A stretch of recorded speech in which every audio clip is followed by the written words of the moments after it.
जय गुरु जी, शुक्राना गुरु जी। सत्संग हम करने के बाद सत्संग शेयर इसलिए करते हैं कि जो पहली बार संगत आई होती है उनको थोड़ा पता चले कि गुरु जी की महिमा क्या चीज है, गुरु जी कैसे आके ब्लेस करते हैं संगत को। देखो, जो लोग पहले से जुड़े हुए हैं उन्हें तो पता है गुरु जी की महिमा क्या है, लेकिन जो फर्स्ट टाइम आते हैं ना, वो अनजान होते हैं और उन्हें पता नहीं होता, इसलिए वो कुछ नादानी में कुछ बातें करना, कुछ फोन का यूज करना, जबकि बार बार सेवादार यही बात कहते हैं कि फोन का यूज मत करो। पर गुरु जी का जो भी यहाँ पे आपको सबसे बड़ी बात होती है, गुरु जी को अपने घर बुलाना और उनकी ब्लेसिंग लेना, और वो भाव होता है जो सब संगत का। यहाँ पे आना बहुत आसान नहीं है संगत जी। आप सोचो कि कोई भी गुरु जी के दरबार में चला जाएगा, कहीं भी सत्संग हो रहा है हम पहुंच जाएंगे, नहीं जा सकते जब तक गुरु जी का हुक्म नहीं होगा। आप तो क्या मतलब गुरु जी का सत्संग भी नहीं करा सकते। कितने कितने साल बीत जाते हैं, लोग सोचते हैं कि हम सत्संग कराएंगे, डेट फिक्स कर लेते हैं, नहीं हो पाता। कभी ना कभी कोई ना कोई अड़चन आ जाती है, क्योंकि वो सब प्लानिंग गुरु जी करते हैं। हमें लगता है हमने किया, ये सब कुछ हमने करा, लंगर प्रसाद बनाया, तैयारियां करी, हमने कुछ नहीं करा होता, सब गुरु जी करते हैं। इवन हम भी अगर सेवा में आए हैं तो वो गुरु जी के हुक्म से आए हैं, नहीं तो हमारे तो कोई औकात ही नहीं है कि हम कोई भी एक छोटी सी सेवा भी कर पाए। और संगत को भी ना, सबसे पहले गुरुजी ने यही कहा है कि जब यहाँ आते हो, इस दरबार में आते हो, चप्पलों के साथ अपना दिमाग बाहर छोड़ के आया करो। यहाँ आके बार बार ना खुद डिस्टर्ब हो, ना किसी और को डिस्टर्ब किया करो। क्योंकि देखो, आप बहुत सत्संगों में जाते होगे, बहुत बार दरबार में जाते हो, गुरुद्वारे में जाते हो, मंदिरों में कीर्तन में जाते हो, जागरण में जाते हो, आपने नहीं देखा होगा वहां पे कोई इतने डिसिप्लिन से आपको चुप कराता है। आगे खड़े होके बड़ी बड़ी पार्टियां बुलाते हैं, 1-2 लाख रुपए उनको देते हैं और वो अपना भेंटे गा रहे होते हैं और पीछे सब बातें कर रहे होते हैं और खा पी रहे होते हैं। खाना पीना गुरुजी ने यहाँ पर भी कहा कैसे है कि वो आपको जो मिलता है यहाँ पे, जो भी आपको यहाँ प्रसाद मिलता है, चाय प्रसाद, समोसा प्रसाद, जल प्रसाद, अब जो लंगर प्रसाद मिलेगा, वो सब पहले गुरुजी भोग लगाते हैं। जो लोग बड़े मंदिर नहीं गए, छतरपुर से आगे भाटी माइंस में गुरुजी का बड़े मंदिर है, वहां का ऑरा, वहां का प्रसाद, वो एक ब्लेसिंग है, वो एक मेडिसिन है। अब आप यहाँ पे आके कहते हो कि हम ये नहीं खा सकते, हम आलू छोड़ देते हैं, आपको नहीं पता आपने क्या छोड़ दिया। इस दरबार में एक इतना सा अन्न का एक कण भी नहीं छोड़ना होता। उसके अंदर कई बार गुरुजी ने ऐसे ऐसे कितने सत्संग कराए संगत जी कि लास्ट बाइट में ही आपकी सारी ब्लेसिंग छुपी होती है।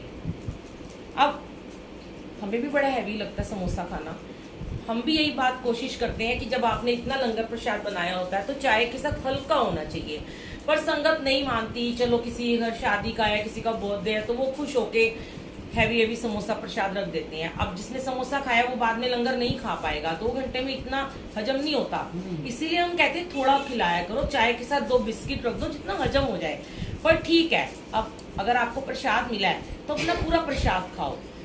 कहते हैं कि ना तो अपने पार्टनर को देना है, ना अपनी मम्मी को देना है, ना अपने पति को देना है, आपकी सारी ब्लेसिंग उनको ट्रांसफर हो जाती है। यहाँ की चाय प्रसाद, आपको लगे कि आपने कभी चाय नहीं पी है, हमारे बच्चे भी कभी चाय नहीं पीते, जब मंदिर जाते हैं तो चाय पी लेते हैं, क्योंकि वो चाय नहीं है, वो एक ब्लेसिंग है, वो मेडिसिन है, वो दवाई है। जैसे एक अंकल आए, नहीं ले रहे थे, मैंने उनको बोला दवाई है, उन्होंने ले ली।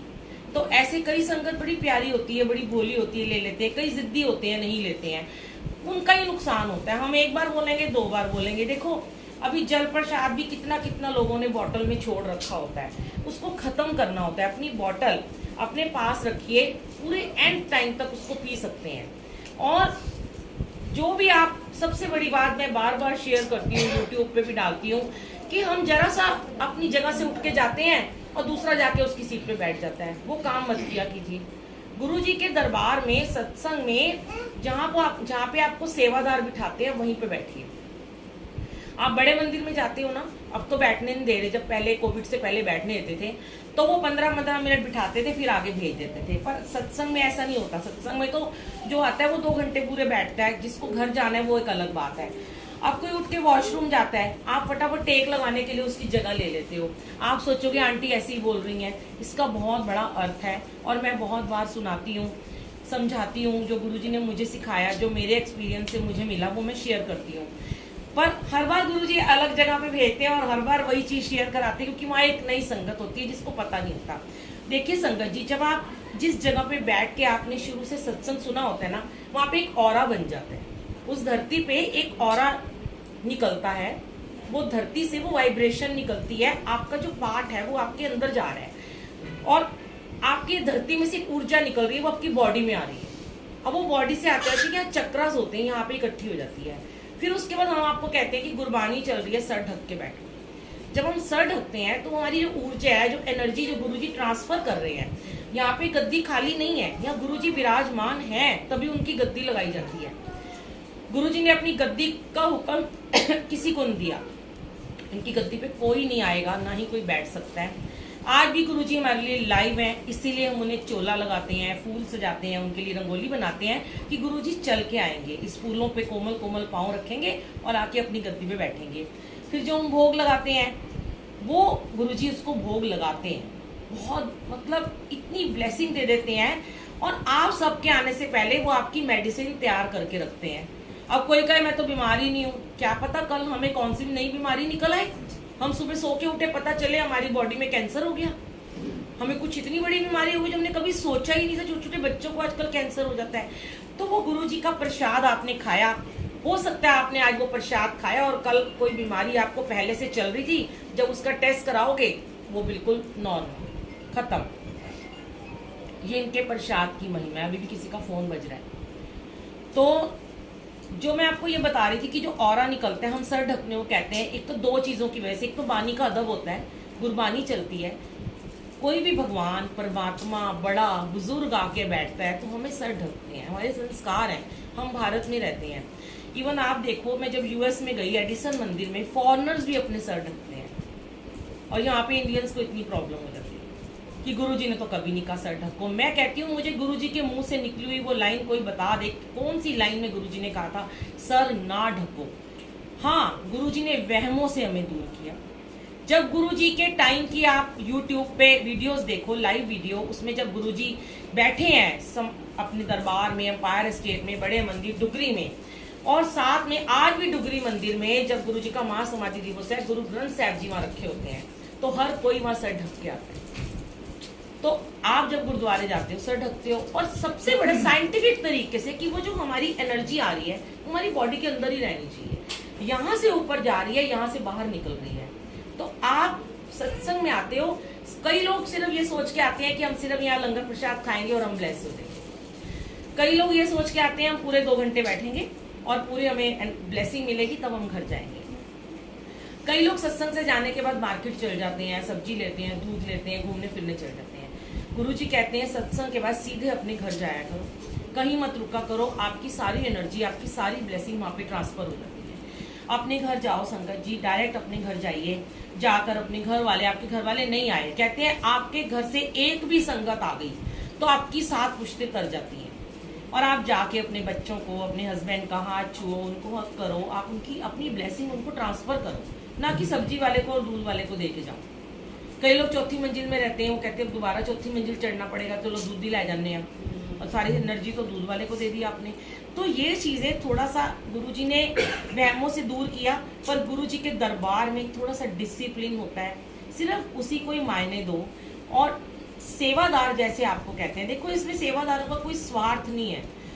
आज हम आंटी के घर आए हैं, कितने सालों के बाद आए होंगे, पता नहीं आंटी हमें कब से जानती हैं और पता नहीं फिर हम कब आएंगे, हमें क्या पता यही संगत हमें मिलेगी कि नहीं। हमारी तो रोज सेवा होती है, हम रोज हर जगह जाते हैं, हमारा तो काम है रोज आना, बोलना, रोज ही अपना सत्संग शेयर करना। और फिर उनमें से कितने मानते हैं, जब आप फॉलो करोगे ना, आज आपने नहीं किया, जब आप नेक्स्ट सत्संग में जाओगे, आप थोड़ी सी अगर बात याद रखोगे कि कोई आंटी ने ऐसे बोला था, तो जब आप उसको याद करके फॉलो करोगे ना, तो आपके बच्चे, आपके पड़ोसी, आपके साथ बैठा हुआ भी उसको फॉलो जरूर करेगा। इसलिए गुरुजी ने कहा कि यहाँ आने के बाद सब कुछ दुनियादारी बाहर छोड़ दो। अब देखिए लोग आ रहे हैं, ठीक है, शादी का सत्संग है, रिलेटिव आ रहे हैं, ये मत सोचो कोई खास आ रहा है वो आगे बैठना चाहिए, वो मेरे साथ बैठना चाहिए, नहीं। जब वो पहले आएगा तो वो आगे बैठेगा, वो देर से आएगा तो वो पीछे जाके बैठेगा। यहाँ पे कोई वीआईपीज नहीं होते संगत जी, कोई यहाँ पे रिश्तेदार नहीं होते, कोई यहाँ पे सास बहू नहीं होती, कोई यहाँ पे देवर देवरानी जेठानी बच्चे कुछ नहीं है, यहाँ सब संगत है। और गुरुजी ने सारी संगत को एक बराबर का दर्जा दिया है। आज अगर खाना बना के लाए हैं तो गुरुजी ने कहा कि इन्हें दरबार में बिठाना, हुक्म हुआ। मेड आई है, काम करने आई है, सबसे पहले उसको हुक्म है कि वो दरबार में आके बैठे। कोई भी, गुरुजी कहते हैं जो तुम्हारे घरों में काम करते हैं, जो तुम्हारी जूठन साफ करते हैं, जो तुम्हारे कपड़े धोते हैं, जो तुम्हारे वॉशरूम साफ करते हैं, तुमने अगर उन्हीं को ही नहीं मान सम्मान दिया तो तुम क्या मुझे मान सम्मान दोगे? इसीलिए गुरुजी ने कहा सबसे पहले अपने छोटों को प्यार करो, नीवे हो जाओ, नीवे होके चलो, और नीवे और नीवे और नीवे। जितने नीवे होते चाहोगे ना उतना गुरुजी आपको अपने सर का ताज बना लेंगे। मैं सच में आपके सामने बैठी हूँ, इतने बड़े बड़े एक्सपीरियंस हैं। कोई नहीं जानता था क्या थे, कहते ना जे तू ना फड़दा साडी बाँ असा रुल जाना सी। मेरी जिंदगी एक मिट्टी की ढेरी थी, गुरु ने उठा के उस लोहे को पारस बना दिया। और सिर्फ गुरुजी ने कहा कि मेरी संगत को प्यार करो बस, और कुछ नहीं तुमने करना। जहां मेरी संगत दिखे उसको गुरुजी से जोड़ो, उसको मान सम्मान दो, चाहे वो किसी भी रूप में आपके घर में आता है। कहीं भी आपको मिले, ऑटो वाला, मेरे को कैब वाला मिलता है, ऑटो वाला मिलता है, शॉप पे जाती हूँ, रिक्शे वाला, बैटरी वाला, उसको गुरुजी के बारे में बताती हूँ, मंत्र जाप बताती हूँ, उसको स्वरूप दे देती हूँ मैं कि चल उसको फिर मेरे घर आएगा। अगर ऑटो वाला तो उसे अपने घर लेके जाती हूँ, तो दरबार के दर्शन करके जा। कहीं ना कहीं हर कोई आज की डेट में दुख में, परेशानी में डूबा हुआ है, और उसे इतनी सी ब्लेसिंग आपने दिला दी ना, तो गुरुजी तो आपके बारे न्यारे कर ही देते हैं। तो कहते हैं अपने सर का ताज सच में बनाते हैं। और कोई नहीं जानता था, तेरी कृपा से पहले कौन मुझे जानता था, पर आज इतना दुनिया में नाम कर दिया गुरुजी ने कि जहाँ जाओ, बड़े मंदिर जाओ, कहीं जाओ, डुगरी जाओ, से लोग गले मिल मिल के हक करते हैं, बुलबुल आंटी आ गई, बुलबुल आंटी आ गई। ऐसे लगता है गुरुजी झोलियां भर भर के ब्लेसिंग दे रहे हैं। क्या किया मैंने? कुछ नहीं किया, बस इनसे सेवा मांगी। निष्काम निस्वार्थ सेवा करो।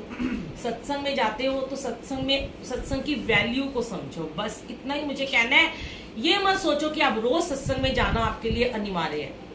रोज जाना जरूरी नहीं है, लेकिन अगर आप रोज जा रहे हो और कहना नहीं मान रहे हो, कोई फायदा नहीं आपका सत्संग में जाने का। अगर महीने में 1 बार 2 बार जा रहे हो, प्रॉपर तरीके से फॉलो कर रहे हो रूल्स को, तो ही आपका सत्संग में जाना सार्थक है।